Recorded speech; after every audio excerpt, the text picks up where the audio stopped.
You will die in prison. 10-year-old boy sentenced to life after killing his mother. Before we dive into the story, drop a comment below and tell us where you're watching from. Enjoy the story. The courtroom fell silent as 10-year-old Noah Carter was led in. His small frame, barely visible above, the polished wood of the defendant's table, created an image that would haunt the nation for years to come. His blue school uniform had been replaced with a gray suit that hung from his shoulders like a hand-me-down from a much larger child. Someone had attempted to comb his sandy blonde hair, but a stubborn cowlick still stood up at the back of his head. "All rise for the Honorable Judge William Hargrove," the bailiff announced, and the crowd of reporters, legal observers, and horrified citizens stood as one.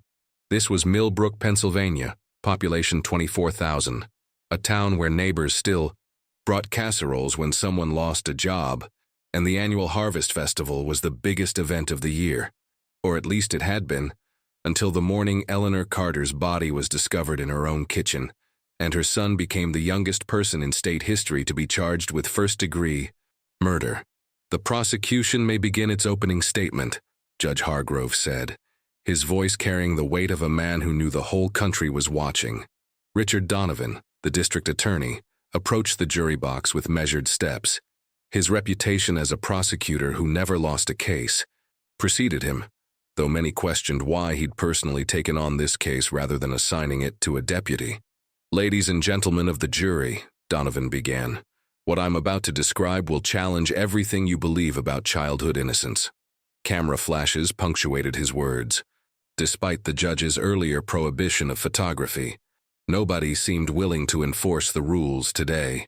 The evidence will show that on the night of April 17th, Eleanor Carter was preparing dinner when she was attacked from behind with a kitchen knife. The medical examiner will testify that she was stabbed 9 times. 9 times, he repeated for emphasis, holding up 9 fingers. Noah stared at his hands, which were folded neatly on the table. He didn't look up, not even when Donovan approached and pointed directly at him. The defendant's fingerprints were on the murder weapon. Blood.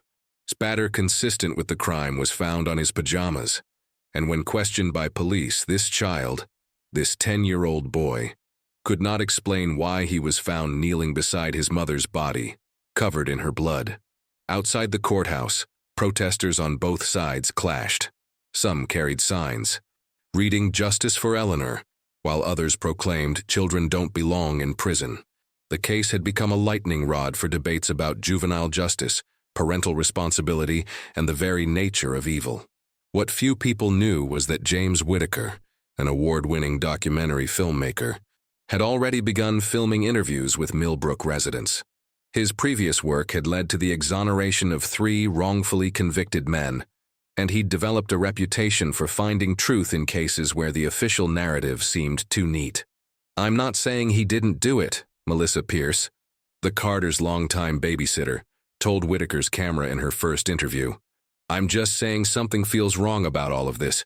He was always such a gentle boy."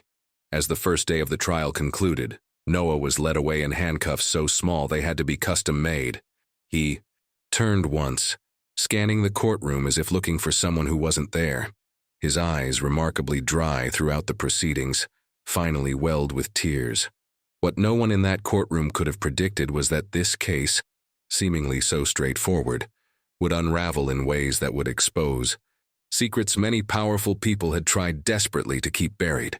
And it would all begin with a single question no one had thought to ask. If Noah Carter really killed his mother, why had he never once confessed? The second day of Noah Carter's trial began with a procedural battle that would later prove critical. Sarah Tanner, Noah's court-appointed attorney, stood before Judge Hargrove with a motion to suppress the police interview conducted the night of Eleanor Carter's murder. "Your Honor, my client was questioned for 3 hours without a parent or guardian present. He was in shock, covered in his mother's blood, and had just witnessed a traumatic event. Any statements made under these conditions cannot be considered reliable or voluntary." Sarah Tanner was 32, 5 years out of law school, and had never handled a murder case. The public defender's office had been overwhelmed, and she'd drawn the assignment that more experienced attorneys somehow managed to avoid. District Attorney Donovan rose from his seat with the confidence of a man who'd never lost in this courtroom. The defendant was read an age-appropriate version of his rights, Your Honor. He indicated he understood. Officers believed he might have information crucial to finding the perpetrator. They didn't know he was the perpetrator until later in the interview. Judge Hargrove adjusted his glasses. The interview will be admitted. The jury can decide what weight to give it. James Tatibine. Whitaker, sitting in the back row with his producer, scribbled notes. Something about the judge's quick dismissal of the motion felt rehearsed. The prosecution's first witness was Detective Frank Reynolds, who had been first to question Noah. On the witness stand, he projected an image of authority. In his pressed uniform and military posture. "Can you describe the defendant's demeanor when you arrived at the scene?" Donovan asked. Reynolds leaned slightly toward the jury. He was calm, unusually calm for a child who had just found his mother. He was sitting at the kitchen table staring at his hands. "And the murder weapon?" "A kitchen knife, 8 inches, found on the floor beside the victim. The defendant's fingerprints were the only ones on the handle." When Sarah Tanner cross-examined Reynolds, her inexperience showed. "Detective, isn't it true that Noah's fingerprints would naturally be on kitchen knives in his own home?" "Not in the pattern consistent with stabbing, counsel," Reynolds replied with a tight smile. During the lunch recess, Whitaker approached Melissa Pierce, the babysitter, who was sitting alone on a courthouse bench. "Why are you here every day?" he asked, his cameraman maintaining a respectful distance. Her eyes were rimmed with red. "I need to see this through, for Noah, and for Eleanor." "You found the body, correct?" "I did. I came early that morning, around 6:30. Eleanor had an important meeting, and I was supposed to get Noah ready for school." She twisted a tissue in her hands. "The front door was unlocked, which was unusual. I called out, but nobody answered. Then I went to the kitchen and—" Her voice faltered. "And Noah was there? He was just sitting there, not crying, not moving, just sitting at the table looking at his mother on the floor." She shook her head. "I screamed. I think that's when he snapped out of whatever state he was in. He looked at me like he was seeing me for the first time and said, 'Something happened to Mom.'" Back in court, the prosecution played excerpts from Noah's interview. The video showed a small boy in blood-stained pajamas, his voice barely audible as Detective Reynolds questioned him. "Did you hurt your mom, Noah?" A long pause. "I don't know." "You don't know if you hurt your mom?" "I don't remember." "But you were there when she got hurt, weren't you?" A nod. "I need you to say yes or no for the recording." "Yes, I was there." "And you were holding the knife?" Another long pause. "I think so." What the jury didn't see was that between these questions, 30 minutes of conversation had been edited out. And what the prosecution didn't know was that James Whitaker had already filed a motion for the complete, unedited interview footage. As Noah was led out of the courtroom that day, he passed close to where Whitaker was sitting. For just a moment, their eyes met. The filmmaker would later describe it not as the look of a cold-blooded killer, but as the desperate gaze of a child trying to communicate something he didn't have words for. That evening, Whitaker received a thumb drive in a plain envelope. No sender information, no note. When he plugged it in, he found a single video file, the complete, unedited police interview with Noah Carter. And what he saw, those missing 30 minutes would change everything about this case. James Whitaker sat in his hotel room, staring at his laptop screen as the unedited interview footage played for the third time. The 30 minutes that had been cut from the court presentation showed Detective Reynolds using techniques that would make any child psychologist cringe. "Your mom is dead because of what happened in that kitchen, Noah," Reynolds said, his voice low and insistent. "I think you know what happened. I think you remember more than you're saying." Noah, small and vulnerable in his blood-stained pajamas, shook his head. "I was sleeping, I heard a noise, I went downstairs. And then you got angry with your mom, right? Maybe she wouldn't let you stay up late? Maybe she took away your video games." "No," Noah whispered. "I didn't get angry." "Then why was the knife in your hand? Why were you covered in blood?" "I found her like that. I tried to help her." Tears finally began to stream down the boy's face. I tried to pull the knife out, but there was so much blood. Reynolds pushed a glass of water toward Noah, his tone suddenly gentler. It's okay, son. Sometimes we do things we don't mean to. Sometimes we have accidents. It wasn't an accident, Noah said, wiping his eyes. Someone hurt my mom. Who hurt your mom, Noah? I don't know. It was dark, but you were the only one there. No, there was someone else. This critical exchange, Noah insisting someone else was present, had been completely omitted from the court presentation. The next morning, Whitaker approached Sarah Tanner outside the courthouse. I need to show you something, he said, handing her a copy of the thumb drive.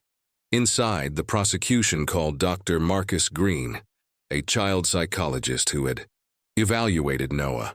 Dr. Green, with his bow tie and professorial demeanor, exuded authority. In my professional opinion, Noah Carter displays concerning signs of emotional detachment, Dr. Green testified. When discussing his mother's death, he showed no normal grief response. This type of emotional regulation is unusual in children his age. Could this detachment indicate that he was capable of violence toward his mother? Donovan asked. Children with attachment disorders sometimes lash out violently when triggered. It's not common, but it happens. Sarah Tanner, newly armed with the unedited interview footage, approached her cross-examination with unexpected vigor. Dr. Green, did you know parts of Noah's police interview were edited out before you reviewed them? The psychologist shifted uncomfortably. I was given what the prosecution provided. So you didn't see the, portions where Noah consistently maintained someone else was in the house? Or where Detective Reynolds repeatedly suggested scenarios to him? Objection! Donovan was on his feet. Counsel is testifying. Sustained, Judge Hargrove ruled quickly. But the damage was done. Jurors exchanged glances. And for the first time, doubt had been introduced. Later that day, Whitaker interviewed Eleanor Carter's sister, Patricia Winters. Unlike the composed, professional woman she presented in court, in the privacy of Whitaker's makeshift studio, she seemed agitated. Eleanor was making changes, Patricia said. Big ones. She'd told me the week before that she was fixing her mistakes. I assumed she meant her marriage to Robert. They'd been divorced for 3 years, but there were always complications. What kind of complications? Whitaker asked. Patricia hesitated. Money. The family. Business. Robert never accepted losing control of his share when they divorced. Eleanor was the brains behind Carter Development, even though it was his family's company originally. Was there a custody dispute over Noah? Not officially, but Robert always felt Eleanor turned Noah against him. Patricia twisted her wedding ring nervously. The thing is, Eleanor had called me the night she died. She said she had found something and she was going to make it right. She sounded scared, but determined. We were supposed to meet the next morning. As this interview was taking place, Noah sat in a juvenile detention center, drawing pictures. The staff had given him crayons and paper as therapy. A counselor named David Jenkins noticed that Noah kept drawing the same thing, a house with a shadowy figure standing outside a window. Who's that? Jenkins asked gently. Noah didn't look up from his drawing. The man who was watching us. Was this man there the night your mom got hurt? Noah nodded slowly. He was watching through the window. Then he came inside. Did you tell the police about him? I tried. Noah added more black crayon to the shadow figure. Nobody believes me. That evening, as Sarah Tanner was preparing her defense strategy, she received a call from an unlisted number. The voice was muffled, deliberately disguised. Check the backdated security camera footage from the gas station across from the Carter house, the voice said. The police report says they reviewed it, but they didn't. The camera was working that night. Before she could ask who was calling, the line went dead. What Sarah didn't know was that the caller had also contacted someone else. Someone who would do anything to make sure that footage never saw the light of day. The Carter family. Home stood on Maple Avenue, a colonial-style house with white columns and perfectly trimmed hedges. To outsiders, it projected success and stability. But as James Whitaker was discovering, appearances could be deceiving. Eleanor was meticulous about maintaining the right image. said Martha Wilson, who had been the Carters' housekeeper for 8 years. She sat in her modest living room, speaking with Whitaker while his camera rolled. Even after the divorce, she kept Robert's family photos on the mantel. For Noah's sake, she said. What was their relationship like, Eleanor and Robert? Martha folded her hands in her lap. Complicated. They fought about money, about the company, but mostly about Noah. How so? Robert had expectations. Noah was sensitive, artistic. Robert wanted a son who played football, not one who collected butterflies. She shook her head. The last big fight I overheard, Robert told Eleanor she was turning the boy soft. That was about 6 months before what happened. Court was not in session that day, allowing Sarah Tanner time to investigate the anonymous tip about the gas station footage. The Sunoco across from the Carter home had indeed maintained security cameras, but when she arrived, the manager seemed uncomfortable. Those records were already collected by police, he said, avoiding eye contact. I'd like to verify that. As Noah's attorney, I have the right to examine all evidence. After some hesitation, the manager led her to a back office. The system automatically archives footage for 90 days. After that, it's deleted. And the night of April 17th? That's the strange thing. Just that one night has a gap in the recording. 7 hours missing from 9 p.m. to 4 a.m. The detective said it was a system malfunction. Sarah felt a chill. Which detective? Reynolds. He took the footage we did have. Said it wasn't relevant. Meanwhile, Whitaker had tracked down Noah's former teacher, Allison Hayes, who had a different perspective on the Carter family dynamic. Noah was one of the brightest children I've ever taught, she said as they walked through the empty school playground. Curious about everything, especially science. He'd bring me interesting rocks or leaves he'd found. Did you notice any behavioral issues? Aggression? Violence? Never. Just the opposite. Noah was the peacemaker in class. Once, when another boy was being bullied, Noah stood up for him, not by fighting, but by sitting with the boy at lunch every day until others joined them. She stopped walking. That's why none of this makes sense to me. What about his home life? Did you ever meet his parents? Eleanor came to every conference, every school event. She volunteered for field trips. Robert, Allison hesitated. He came once for the science fair. Noah had created this beautiful project about butterfly metamorphosis. He won first place. Robert seemed disappointed somehow. Did Noah ever mention problems at home? Not directly, but after the divorce he became quieter. He drew these pictures during free time, always the same scene. A big table with 3 chairs but only 2 people sitting there. I think he missed his family being whole. That afternoon, Whitaker received permission to film Noah's room, which had been sealed as part of the crime scene but was now accessible. The space was exactly as Noah had left it the night of the murder, a 10-year-old boy's room frozen in time. A solar system mobile hung from the ceiling. Bookshelves lined one wall, filled with science encyclopedias and adventure novels. A collection of labeled rocks sat on the windowsill. Nothing about the space suggested a troubled child, until Whitaker noticed something odd in the closet. A small digital recorder was tucked inside a shoebox beneath some trading cards. When he pressed play, he heard Noah's voice. Mom and Uncle Frank were arguing again. Mom said he needed to back off and that he was not part of the arrangement. Uncle Frank said he deserved more after everything he'd done. I don't think they knew I was listening. The recording was dated April 10th, just 1 week before Eleanor's murder. Whitaker checked his notes. There was no Uncle Frank in the Carter family, but Frank Reynolds, the detective who had first questioned Noah, had been Eleanor's brother-in-law before her divorce from Robert. Across town, Sarah Tanner was meeting with Noah at the Juvenile Detention Center. She slid his drawings across the table. Noah, I need you to tell me about this figure you keep drawing. The man at the window. Noah glanced around nervously before whispering, He looks like Uncle Frank, but not exactly. Uncle Frank has a scar here. He pointed to his cheek. Detective Reynolds? He was at your house that night? Not him. Someone who looks like him. Noah's hands began to tremble.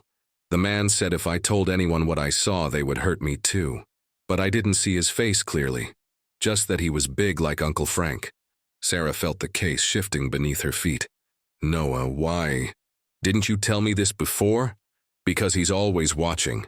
Noah's eyes filled with tears. Even in here, the guard who brings my food, he told me to keep quiet if I ever want to go home. As Sarah left the detention center, she didn't notice the unmarked car following her, nor did she see the man inside take her picture before making a phone call. She knows about the gas station footage, the man said, and the kid is talking. The voice that responded was calm, measured, and belonged to someone who had been orchestrating events from the beginning. Then we need to accelerate our timeline. Make the call. It's time the jury heard from Robert Carter. The courthouse buzzed with anticipation as Robert Carter took the stand. Tall and imposing in his tailored suit, he projected the confidence of a man accustomed to boardrooms, not courtrooms. His eyes briefly met Noah's before, focusing on District Attorney Donovan. Mr. Carter, where were you the night of April 17th? At a business conference in Chicago. I have flight records, hotel receipts, and 20 witnesses who can confirm my whereabouts. His voice was steady, rehearsed. When did you learn of your ex-wife's death? Detective Reynolds called me at 7:15 the next morning. I took the first flight back. Robert's composure slipped slightly. I couldn't believe Noah would, that my son could do something like this. As the questioning continued, James Whitaker slipped Sarah Tanner a note. Ask about Uncle Frank and the business arrangement. When cross-examination began, Sarah approached carefully. Mr. Carter, could you explain your relationship with Detective Frank Reynolds? Robert hesitated. Frank married my sister Patricia. We've known each other for years. And after your divorce from Eleanor, we remained colleagues. Colleagues how exactly? Robert shifted in his seat. Frank did some security consulting for Carter Development. Before Sarah could dig deeper, Judge Hargrove interrupted. Counsel, keep your questions relevant to the case at hand. During the lunch recess, Whitaker's producer hurried toward him, holding her phone. James, you need to see this now. She played a video file, security footage from Eleanor Carter's home office, dated the night of the murder. The image showed Eleanor at her desk, urgently copying files onto a USB drive. She kept glancing, nervously at her door. Where did you get this? Whitaker asked. Anonymous email, but that's not all. She forwarded another file, a screen recording of a laptop showing financial records. These were on the USB drive Eleanor created that night. They show millions diverted from Carter Development to offshore accounts. And look who authorized the transfers. The documents clearly showed both Robert Carter's and Frank Reynolds' signatures. Whitaker immediately called Sarah. We need to get this to the judge. It establishes motive for someone other than Noah. But when they presented the evidence to Judge Hargrove in his chambers, his reaction was unexpected. This material was obtained illegally and is inadmissible, he declared. Furthermore, Mr. Whitaker, you are bordering on obstruction of justice by conducting a parallel investigation. Your Honor, Sarah protested, these documents directly contradict the prosecution's narrative and provide an alternate theory of the crime. My ruling stands, Counselor. This evidence will not be presented to the jury. As they left the judge's chambers, Whitaker whispered to Sarah, the judge is part of this. We need to go public. That evening, Noah's recorded voice echoed through Whitaker's hotel room as he replayed the digital recorder found in the boy's closet. But this time he noticed something strange, subtle jumps in the background noise, as if the recording had been edited. Using audio software, he isolated these sections and enhanced them. What emerged was chilling. The original recording hadn't been of Noah's Uncle Frank arguing with Eleanor about a business arrangement. It had been Frank Reynolds threatening Eleanor. If those records go public, we're both finished. Robert won't protect you anymore. Whitaker played the enhanced audio for Sarah, whose face paled. They framed a 10-year-old boy to cover up financial fraud. Not just fraud, Whitaker said grimly. Murder. As they were piecing this together, across town, Detective Reynolds was removing something from the evidence locker. The original kitchen knife found at the crime scene. The one that, if properly tested, would reveal fingerprints belonging to someone other than Noah Carter. Detective Frank Reynolds moved through the evidence room with practiced efficiency. Security cameras caught his entry at 11:42 p.m., but not what happened. Inside, the room had a convenient blind spot behind a tall storage cabinet. 20 minutes later, he signed out with nothing in his hands. But something had changed. The kitchen knife, sealed in its evidence bag, now contained slightly different fingerprints. The alteration was subtle, not a complete replacement, but a careful enhancement of Noah's partial prints and a meticulous removal of another set. The next morning in court, the prosecution called their forensic expert, Dr. Amelia Crawford. The fingerprint patterns on the knife handle are consistent with someone gripping it to stab, not to remove it from a wound, she testified, pointing to enlarged photographs. These prints match the defendant's right hand with 99.7% certainty. Sarah Tanner approached the witness stand cautiously. Dr. Crawford, did you personally collect this evidence from the crime scene? No, Detective Reynolds secured the primary evidence before the forensic team arrived. Is that standard procedure? In smaller departments, detectives sometimes need to secure evidence quickly to prevent contamination. And when did you first examine the knife? Approximately 6 hours after the crime was discovered. So there was a 6-hour window when Detective Reynolds had exclusive custody of this crucial evidence. Objection. District Attorney Donovan stood. Counsel is implying misconduct without foundation. Sustained. Judge Hargrove ruled immediately. The jury will disregard the question. James. Whitaker watched the exchange intently. After court adjourned, he approached a junior forensic technician who had been present during Dr. Crawford's testimony. Off the record, Whitaker said quietly. Was there anything unusual about the evidence processing in this case? The young man glanced around nervously. I'm not supposed to talk about ongoing cases. A 10-year-old boy's life is at stake. If you saw something wrong, I didn't say that. The technician lowered his voice. But Dr. Crawford and Detective Reynolds had a private conversation before she examined the knife. She seemed upset afterward. And what? The chain of custody form had been altered. The time Reynolds logged the knife into evidence was crossed out and rewritten. Across town, Sarah Tanner was meeting with Melissa Pierce again. The babysitter seemed increasingly anxious as the case progressed. There's something I haven't told anyone, Melissa admitted, her hands shaking around her coffee cup. The morning I found Eleanor, the back door was unlocked too, not just the front. And there was mud on the kitchen floor. Not a lot, just a few small tracks. I mentioned it to Detective Reynolds, but never appeared in my official statement. Did Noah have mud on his pajamas or feet? No, his slippers were clean. Sarah leaned forward. Melissa, did you know Detective Reynolds before this case? Melissa's eyes widened slightly. He came to the house sometimes. To talk to Eleanor.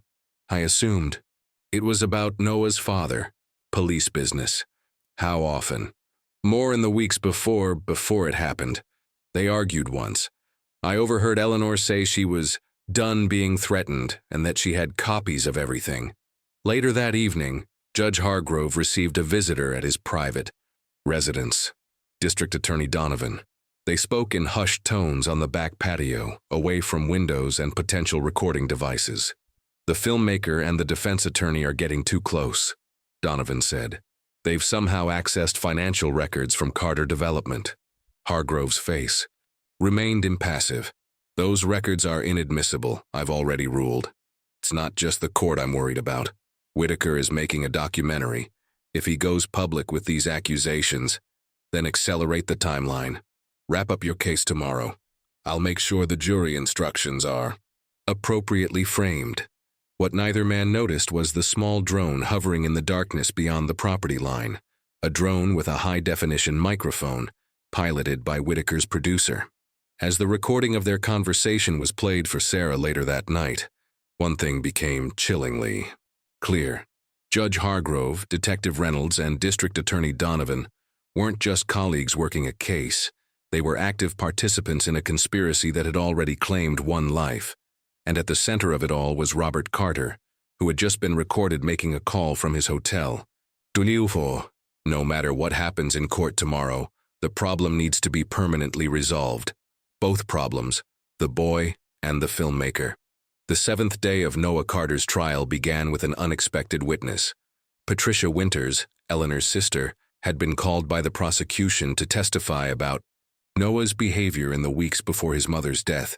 He became more withdrawn, more secretive, Patricia testified. Eleanor was concerned about his sudden mood changes. District Attorney Donovan nodded sympathetically. Did Eleanor ever express fear of her son? Not exactly fear, but concern. She'd found disturbing drawings in his room. Dark figures, knives. She asked me what I thought it meant. Sarah Tanner studied Patricia carefully during cross-examination. Ms. Winters, what is your current role at Carter Development? I'm the interim CEO since my sister's death. And before Eleanor's death, I was chief financial officer. So Eleanor's death resulted in a significant promotion for you? Objection, Donovan nearly shouted. Relevance. Sustained, Judge Hargrove ruled quickly. But James Whitaker, watching from the gallery, noticed Patricia's momentary expression. Not grief or offense, but calculation. During the lunch recess, Whitaker received a call from his researcher in New York. I found something in the public records. Eleanor Carter changed her will 3 weeks before her death. The new will removed Patricia Winters as a secondary beneficiary and trustee of Noah's inheritance. Instead, Eleanor named her college roommate Claire Bennett as Noah's guardian and trustee if anything happened to her. Was the new will executed properly? That's the thing. The signed copy was supposed to be with Eleanor's attorney, William Fraser, but he claims he never received it, even though his secretary confirmed Eleanor dropped off an envelope the day before she died. Whitaker immediately called Sarah. We need to find Claire Bennett. Meanwhile, Detective Reynolds was questioning the guard assigned to Noah at the juvenile detention facility. Has he said anything about that night? Anything at all? The guard shook his head. Kid barely talks, just draws those pictures. What pictures? Same thing over and over. A man at a window watching. Reynolds' expression hardened. I need copies of those drawings. All of them. Now. Across town, Sarah Tanner had located Claire Bennett, who had been trying unsuccessfully to visit Noah since Eleanor's death. They kept telling me I had no legal standing, Claire explained in her small apartment. I knew Eleanor had updated her will to name me as Noah's guardian if anything happened, but the court said there was no such document. Did Eleanor tell you why she made this change? She was scared. Claire's voice trembled. She said if anything happened to her, I should follow the money. She'd discovered something about the family business, massive financial irregularities. Robert and Patricia had been siphoning funds for years. Did she have proof? She said she'd made copies of everything and hidden them somewhere only Noah would think to look. Claire hesitated. The day before she died, she called me. Said she was going to confront them with what she'd found. I begged her to go to the authorities first, but she wanted to give them a chance to make it right before involving the police. Sarah's phone buzzed with a text from Whitaker. Found something big. Meet at Hotel ASAP. When she arrived, Whitaker played the recording from his drone outside Judge Hargrove's house. Then, he showed her something else. Bank records revealing a series of payments from an offshore account to Hargrove, Reynolds, and Donovan over the past 3 years. They're all connected to Carter Development, Whitaker explained. But here's what breaks this case open. He pointed to a document on his wall on laptop. Eleanor Carter's original will included a clause that, if she died before Noah turned 18, her controlling shares of Carter Development would be held in trust, a trust that Robert and Patricia couldn't touch. So her death without a valid new will means Patricia gained control as Noah's closest relative once he was convicted and declared unfit to inherit. They framed a child for murder to protect their financial fraud. What they didn't know was that at that exact moment, someone was accessing Whitaker's hotel room. A gloved hand placed a small listening device under the E-sk. As the figure slipped out, the hallway light briefly illuminated their face, Patricia Winters. She immediately made a phone call. They know everything. The filmmaker has the financial records, the connections between all of you, and he knows about Eleanor's will. We need to move now. The voice on the other end belonged to Robert Carter. Is Noah still a problem? He started talking to his lawyer about the man at the window. He might remember more. Then, tonight, the boy has an unfortunate accident in detention, and Whitaker's car brakes fail on that winding road back to his hotel. Noah Carter sat across from Dr. Marcus Green in a small, windowless room at the Juvenile Detention Center. This session had been hastily arranged by Detective Reynolds, who cited concerns about the boy's mental state. "I'd like to try something different today, Noah," Dr. Green said, his voice gentle but calculated. "A memory exercise." Noah studied the doctor's bow tie, avoiding eye contact. Over the past week, he'd grown increasingly wary of adults asking questions. "I want you to close your eyes and picture your house. The night your mother died. Can you do that for me?" Noah hesitated, then closed his eyes. "You're walking down the stairs. What do you see?" "It's dark, just the little light from above the stove. You enter the kitchen. Your mother is there. What happens next?" Noah's breathing quickened. "I told you before. I found her on the floor." Dr. Green leaned forward. "But before that, Noah, before you found her, were you angry with her? Had she punished you for something?" "No." Noah's eyes snapped open. "Why does everyone keep asking me that? Sometimes our minds protect us from difficult memories, from things we did when we were upset. I didn't hurt my mom. There was a man." Dr. Green made a note. "Noah, did you know that sometimes children create false memories to protect themselves?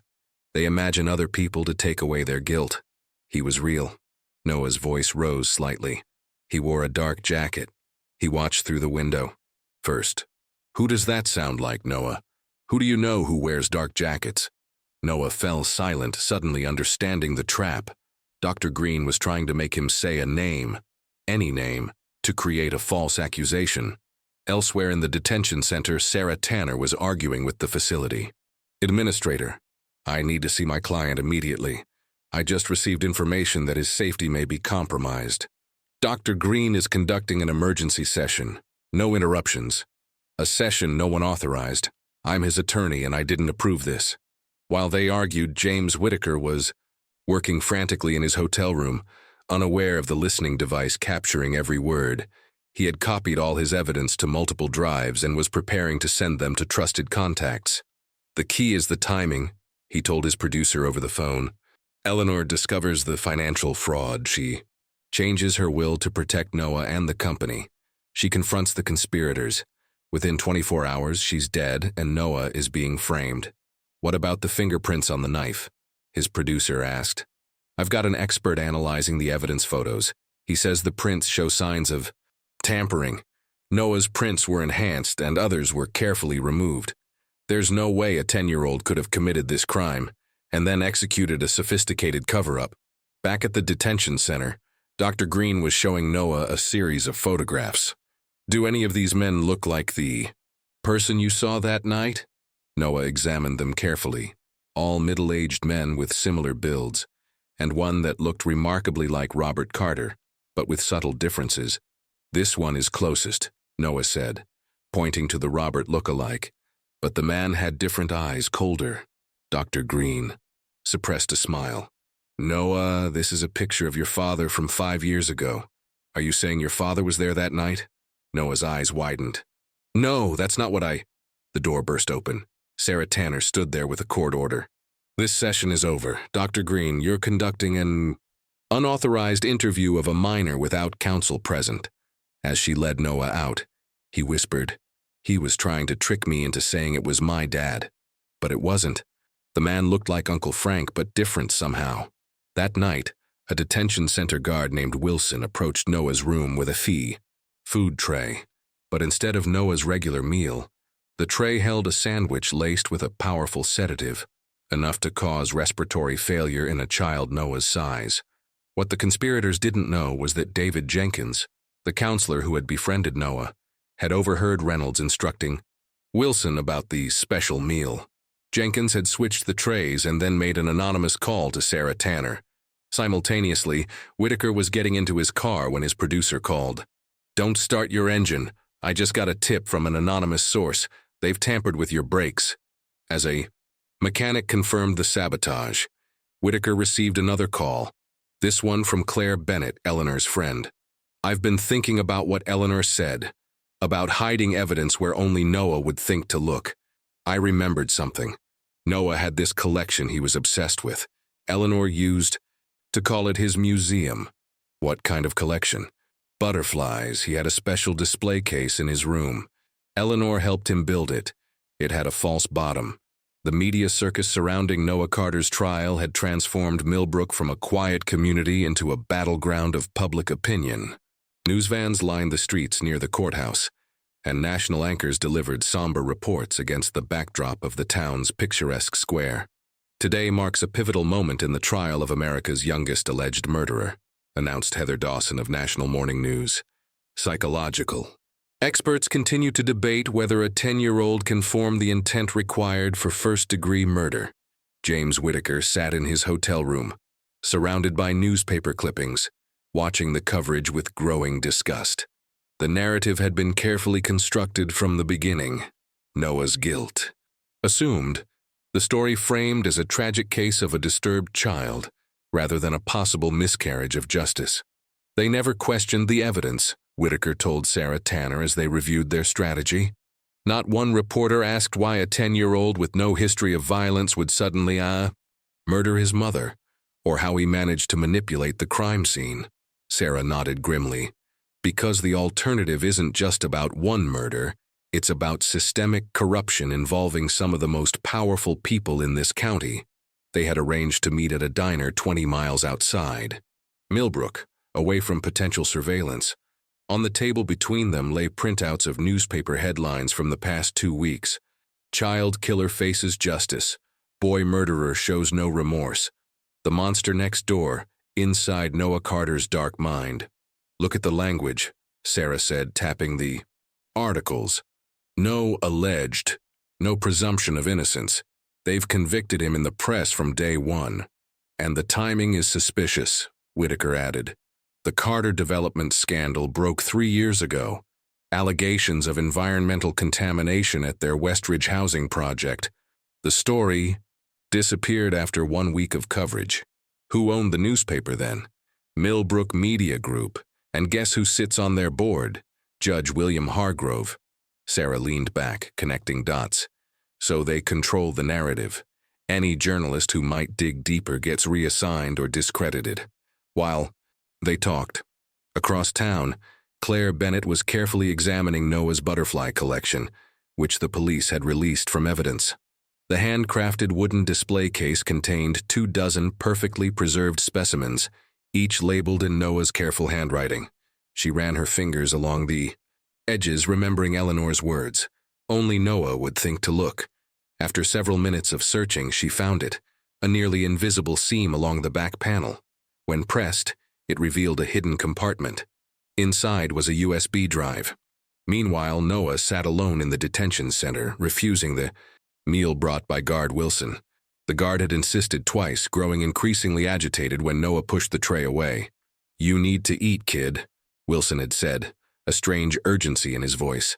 "I'm not hungry," Noah replied, something in his instincts warning him. After Wilson left, Counselor E. David Jenkins slipped Noah a granola bar. "Smart move," he whispered.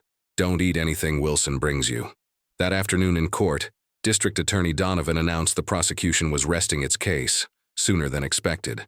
Judge Hargrove immediately scheduled closing arguments for the following day, giving Sarah minimal time to prepare Noah's defense. "This is unprecedented," Sarah objected. "The defense has witnesses scheduled for the next 3 days. The court's schedule is not subject to your convenience, Counselor," Judge Hargrove replied coldly.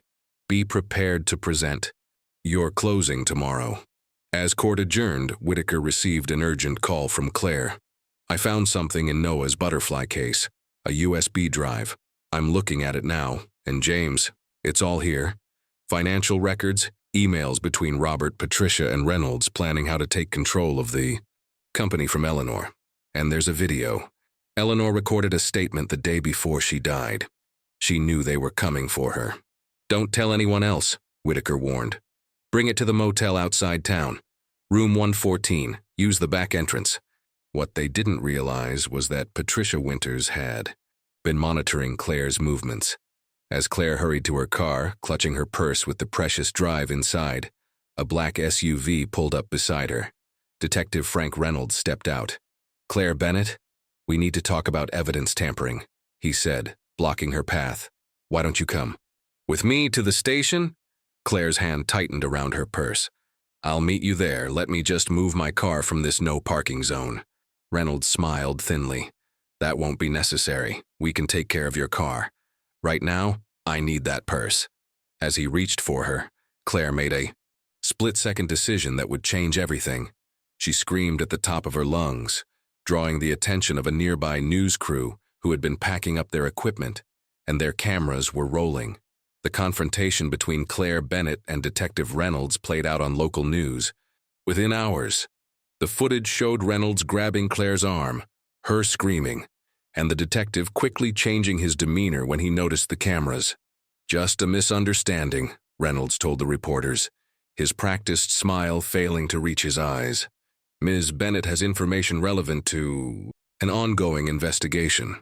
But Claire had managed to slip the USB drive to a young camera operator during the confusion, whispering, "Get this to James Whitaker.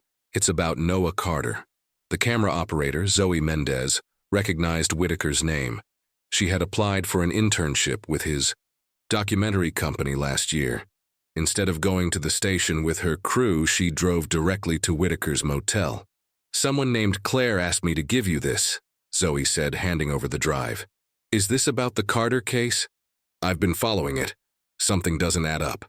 Whitaker studied her carefully before responding. "How much do you know about Millbrook politics?" "Enough to understand that asking questions about the Carter family can get you blacklisted." She hesitated. "My brother worked construction for Carter Development. He tried to report safety violations at the West Ridge site 3 years ago. Suddenly, he couldn't get work anywhere in the county." Whitaker inserted the USB drive into his laptop. The files were organized meticulously. Financial records, emails, and a video dated the day before Eleanor's murder. He clicked on the video file. Eleanor Carter appeared on Carter screen, her expression tense but determined. "If you're watching this, something has happened to me. The financial records on this drive show that Robert and Patricia have been embezzling from Carter Development for years, using offshore accounts and falsified environmental reports. Detective Frank Reynolds has been helping them cover it up. He's more than just Patricia's brother-in-law. They've been having an affair for years, even before my divorce from Robert." Eleanor looked directly into the camera. "They threatened me yesterday, said if I went public they would take everything from me, including Noah. I'm meeting with them tonight to give them one chance to make this right before I go to the federal authorities. If I disappear, or if anything happens to me, it wasn't an accident, and it certainly wasn't my son."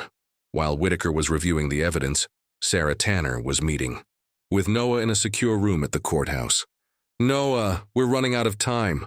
I need you to tell me exactly what you remember from that night. Every detail." Noah twisted his hands together. "I woke up because I heard voices downstairs. Mom was arguing with someone in the kitchen. I went to the top of the stairs and listened. She was saying, 'I won't let you use Noah as leverage. The company isn't worth his future.' Did you see who she was talking to?" "Not then. I was scared, so I went back to my room. But I heard a loud noise later, like something falling. When I went downstairs, his voice broke. Mom was on the floor. There was so much blood and the man was still there." "The man at the window in your drawings?" Noah nodded. "He looked scared when he saw me. He dropped the knife and ran out the back door. I tried to help Mom. I pulled the knife out and tried to stop the bleeding with my pajama shirt, but she wouldn't wake up." "Did you recognize the man?" Noah hesitated. "He looked like Uncle Frank, but different.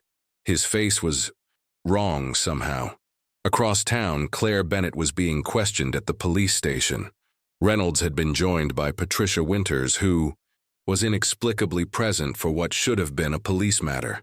"Where is the drive, Claire?" Patricia asked, her voice deadly calm. "I don't know what you're talking about." "Eleanor's little insurance policy. We know she gave you something." "If she did, it's already in safe hands," Claire said, finding courage she didn't know she had. Why were you and Frank together the night Eleanor died? Your sister was concerned enough about both of you to record her fears. Patricia's composure slipped. You have no idea what Eleanor was going to do. She was going to destroy everything. The company, the family name, all of it. Over some regulatory shortcuts. Regulatory shortcuts that poisoned an entire neighborhood, Claire countered. People got sick. Children got sick. Reynolds slammed his hand on the table. You've got nothing but the ramblings of a paranoid woman and a disturbed, child. But as they spoke, Zoe Mendez was doing something unexpected, broadcasting portions of Eleanor's video statement on her personal social media channels, bypassing the traditional news outlets entirely. This evidence suggests Noah Carter, age 10, was framed for his mother's murder as part of a corporate cover-up involving Carter Development, Zoe narrated. The real killer may be connected to Detective Frank Reynolds of the Millbrook Police Department. The video was already going viral, with thousands of shares in the first hour alone, and one of those shares had just been viewed by the FBI field office in Philadelphia, where Agent Marcus Rivera was assembling a team. We've had Carter Development on our radar for financial crimes, Rivera told his supervisor. But this is now a murder investigation with evidence of local law enforcement corruption. We need to move immediately. What no one realized was that Robert Carter had been monitoring all these developments from his hotel suite. He made a final call to Patricia. It's time for the contingency plan. Reynolds knows what to do. The evidence room at the Millbrook Police Department was typically quiet at 3 a.m. Tonight, however, Detective Frank Reynolds moved methodically through the space, his flashlight beams slicing through darkness as he located the boxes labeled Carter, Eleanor, Homicide. He pulled out the sealed evidence bags containing the kitchen knife, Noah's blood-stained pajamas, and the original fingerprint cards. From his jacket, he removed replacement items, nearly identical, but with subtle modifications that would solidify the case against Noah and eliminate any trace of his own involvement. What Reynolds didn't notice was the small red light blinking in the corner of the room, a security camera recently installed as part of a department upgrade, one he didn't know existed. Across town, James Whitaker and Sarah Tanner were working with a forensic expert who had agreed to examine the evidence photographs confidentially. These fingerprint patterns are problematic, Dr. Vanessa Liu explained, pointing to high-resolution images on her laptop. The directionality is inconsistent with someone gripping a knife to stab. They're consistent with someone grabbing a knife that's already in place, like pulling it out of a wound. Could they have been altered? Whitaker asked. Dr. Liu nodded. There are subtle signs of manipulation. See these smudges? They've been digitally enhanced to create the appearance of a more complete print. And there's a partial print here. She pointed to a barely visible mark near the blade's base. That belongs to someone else entirely. It was, deliberately obscured. Sarah leaned closer. Can you recover it? With the original evidence, yes. With just these photos, I can only tell you it doesn't match Noah's print pattern. The ridge distribution is consistent with an adult male. While they were analyzing the evidence, FBI agent Marcus Rivera was securing an emergency warrant based on the new information that had gone viral. By dawn, a team of federal agents was assembling at a staging area outside Millbrook, preparing to move on multiple locations simultaneously. The police department, Judge Hargrove's residence, and Robert Carter's hotel. The court session was scheduled to begin at 9 a.m. with closing arguments. Sarah arrived early, armed with new motions to introduce the evidence from Eleanor's USB drive and to request a mistrial based on tampering. Judge Hargrove appeared unusually agitated as he took the bench. Before we begin, I have reviewed the defense's motions filed this morning and am denying them in their entirety. The purported new evidence was obtained illegally and contains unsubstantiated allegations against respected members of this community. Sarah stood. Your Honor, we have reason to believe evidence in this case has been deliberately tampered with. We've filed an emergency appeal with the federal court and— Enough, Counselor. Hargrove banged his gavel. This court will not entertain conspiracy theories. We will proceed with closing arguments immediately. As District Attorney Donovan rose to begin his summation. The courtroom doors swung open. FBI agents entered, led by Agent Rivera. "William Hargrove," Rivera announced formally. "I have a federal warrant for your arrest on charges of conspiracy, obstruction of justice, and acting as an accessory after the fact. In the murder of Eleanor Carter." The courtroom erupted. Reporters scrambled to capture the moment as additional agents simultaneously placed District Attorney Donovan under arrest. Through the windows, people could see more federal agents at the police department across the street. In the thin confusion, Robert Carter slipped out a side exit. He had a private plane waiting at the small regional airport, a contingency plan he'd prepared weeks ago. But as he hurried toward his car, he found James Whitaker standing beside it. "Going somewhere, Mr. Carter?"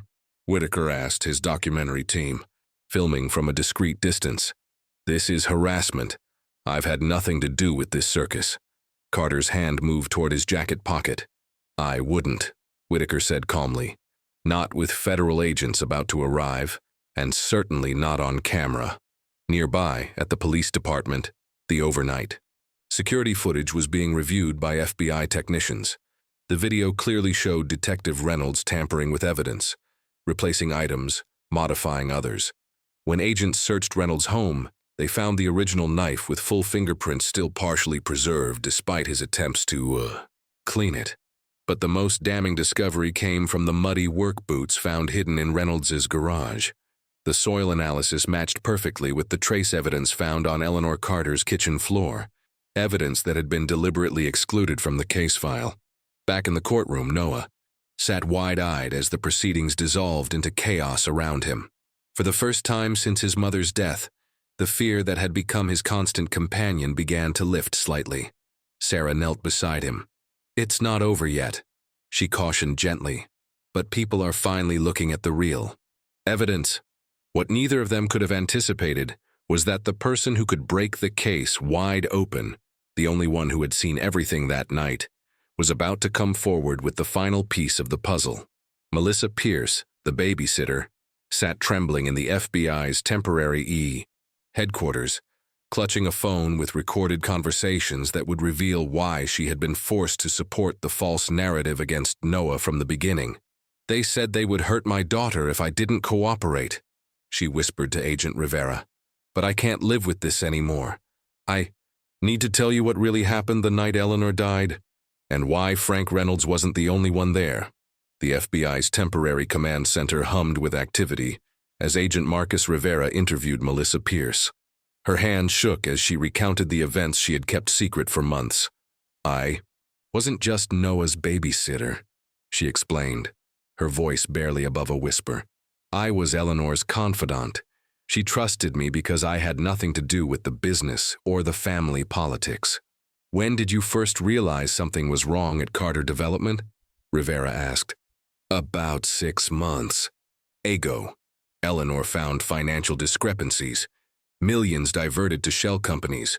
She discovered Robert and Patricia were behind it, along with Frank Reynolds."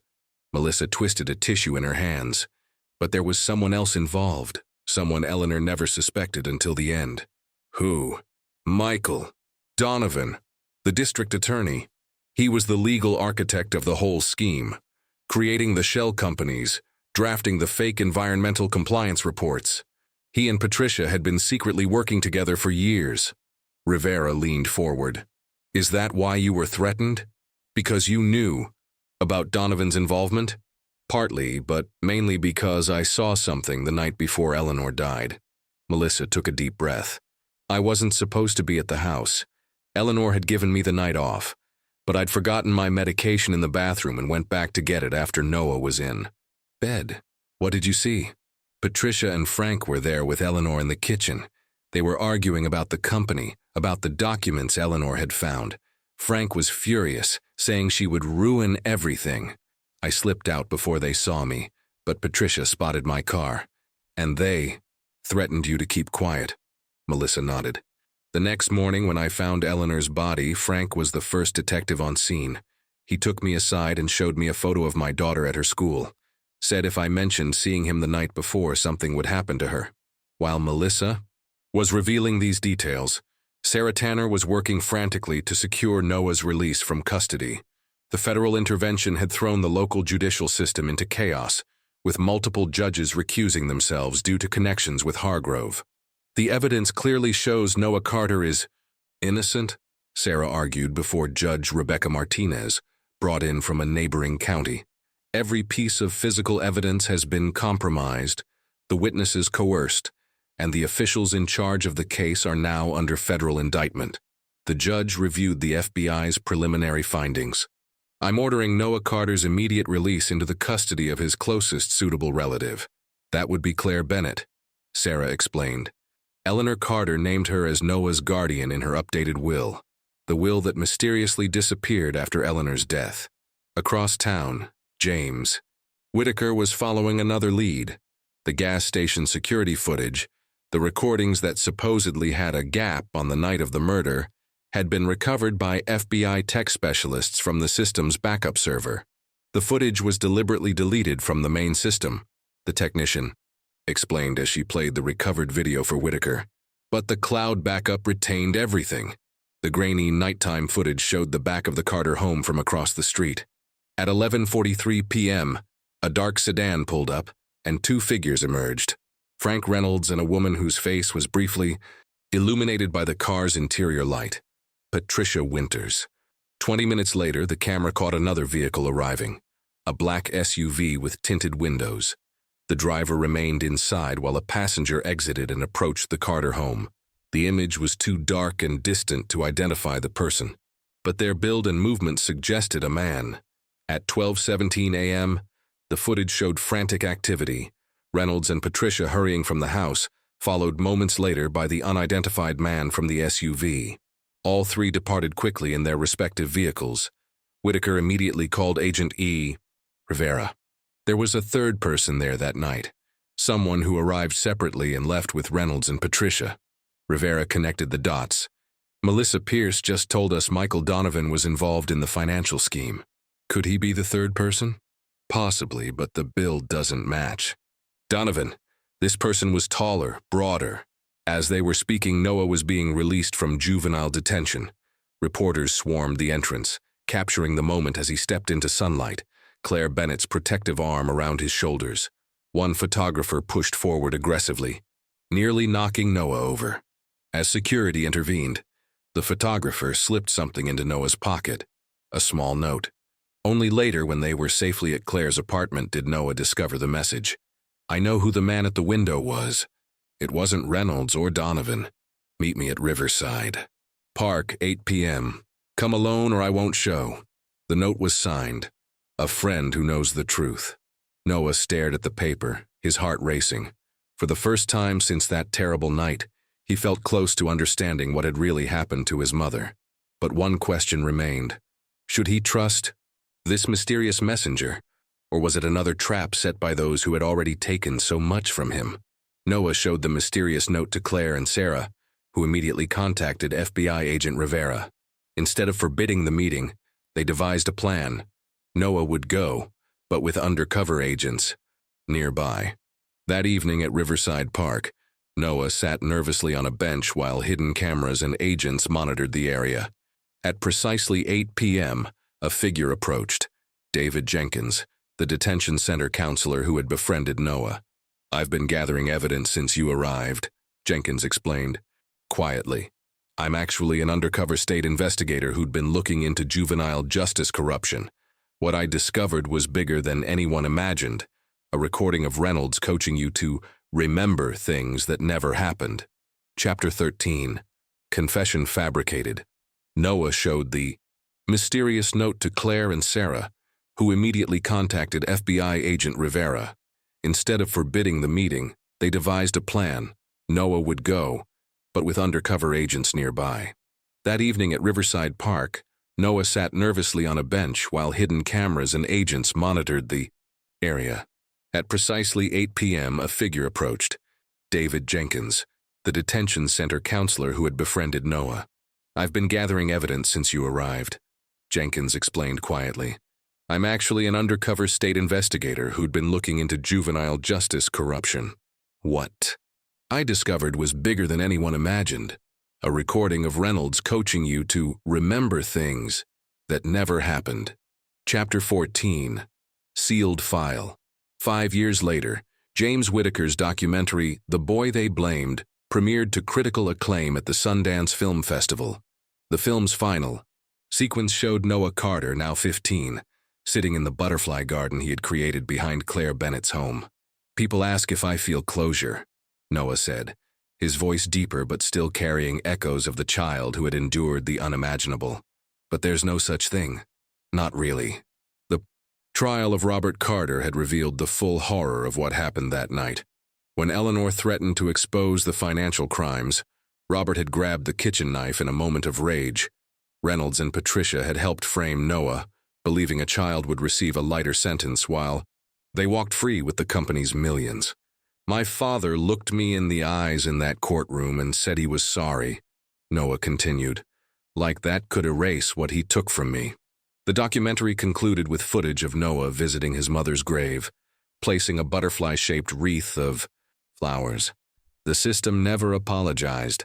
The newspapers that called me a monster never retracted their stories. Some people in town still cross the street when they see me coming." Noah looked directly into the camera, his eyes reflecting wisdom far beyond his years. The truth wasn't about justice. It was never about finding out what really happened. It was about who had the power to tell the story. As the credits rolled, a final statistic appeared on screen. Of the 12 officials involved in framing an innocent child, only 4 received sentences longer than what Noah would have served. The truth had been revealed, but at a cost no child should ever have to pay.